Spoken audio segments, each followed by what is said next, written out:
Dr. Alternativo, the expert in alternative medicine.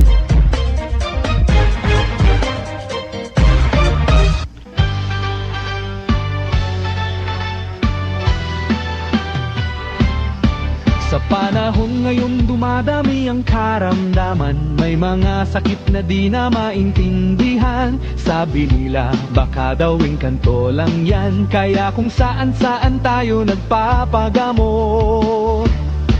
Ngunit imbes gumaling lalong nadagdagan, ang karamdaman tila walang katapusan. Ngunit sinuri pinag-aralan ng lubusan, ano nga ba ang totoong dahilan?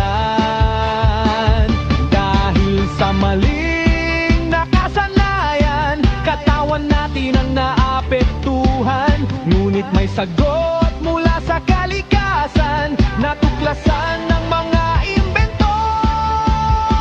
Kagalingan, Dr. Alternativo, kasama si Madam Neng Dilibo.